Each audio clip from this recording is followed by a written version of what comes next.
Yo, good morning my beautiful people. Welcome back to the channel, and if it's your first time here, hopefully you hit that subscribe button. That will keep you updated every time a new video drops.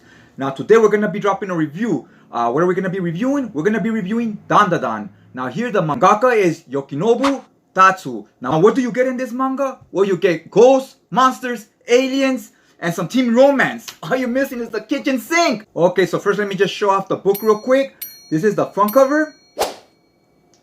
As the spine. And this is the back cover. I read this digitally, but I will be having a copy in pretty soon. Two main characters are a guy named Takakaru, who's a big believer of aliens, but he does not believe in ghosts. And our other MC is a girl named Ayase, who she's a big believer in ghosts, but does not believe in aliens. So they're kind of like your yin to your yang, right? They're always arguing and trying to contradict each other of why they believe in one thing and not the other. Okay, to sum it all up, they both have encounters with that which they did not believe in, right? And once they have these encounters, they get laced up with superpowers and so forth. And from there, it just becomes kind of like a battle shonen where they're just fighting all kinds of crazy creatures and monsters and so forth, right? The artwork is dynamic. It's very creative with their monsters and so forth. Detailed as well. And the characters, they each have their own very unique personalities and so forth, which makes them stand out from each other, right? Dialogue was fun and spunky.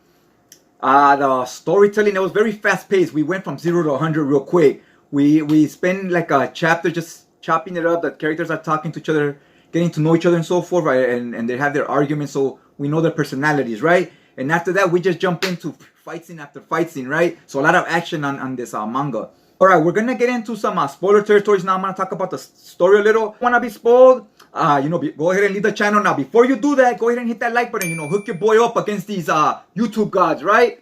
Need help with the algorithm? Goes a long way. Really appreciate it, guys. Now, let's get into the story some. I mentioned the girl Ayase does not believe in aliens. So she has this alien encounter, right? With these weird aliens that they can't reproduce, so their planet's coming to an end. So they're taking her in. That's usual alien stuff, that they probe you, that they do things to you, right?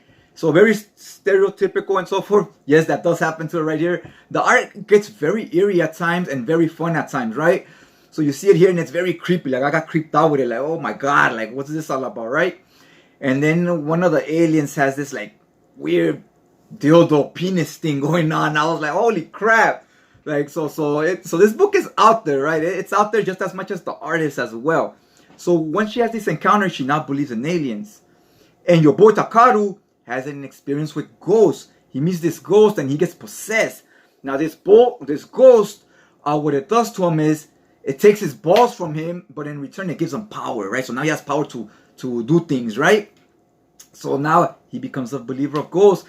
And they both form a bond because they're both like, yeah, I believe in that which I did not before, right? So now they're going to help each other against this ghost that cursed him, removing his balls. And she's trying to get revenge against these aliens that are trying to like do things to her, right? Let's talk about the superpowers they get. He gets these powers where he turns into this weird creature and he's almost like a superhero, but his appearance is kind of like a villain type of appearance. And she gets these psychokinetic powers where she can move things with her mind and her hands like that, right? Make furniture fly, lift people up and whatnot, right? Now, what I like here is that they're teaching her and him how to use their powers. They say, you turn into this weird creature, but you're not that strong, even though you're stronger when you are this creature.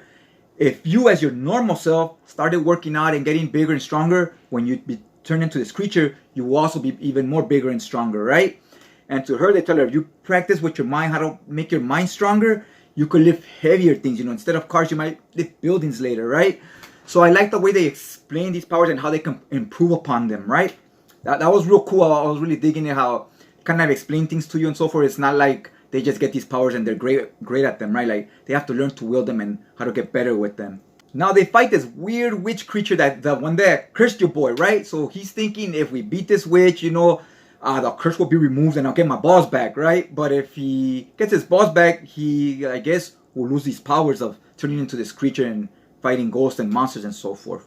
So it wasn't really clear on that. If it was, I totally forgot if they explained it or not. But the fight scenes here, they're awesome. When they fight this witch, man, she gets insane with the art.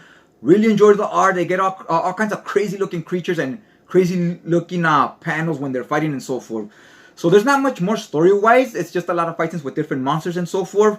But to me, I'm all about the character interactions. I do like a good story as well. But if the story's mediocre, if I got good characters that I'm engaged in and I like their personalities and the way they act with each other, then I could stick around for the book longer, right? And here's kind of what you get. Awesome art, real cool characters, and the story it's right now it's kind of linear. There's not a lot going on, right? It's a lot of more action than there is story. So yeah, let me know if you guys read this, what you guys thought about it. Me personally, if I had to hit it with a score right now from volume 1, I think it's around an 8 right now. Like I said, the art and the characters was really keeping it going right now for me. Definitely will read more volumes of this as they release to kind of see where the story goes and so forth, right? Again, hopefully you guys liked this video. If you did, hit that like button. Any questions or any comments that you have on it, what you thought about it, leave them in the comment section down below. Other than that, thank you guys for checking out the video. I'll check you guys out next time.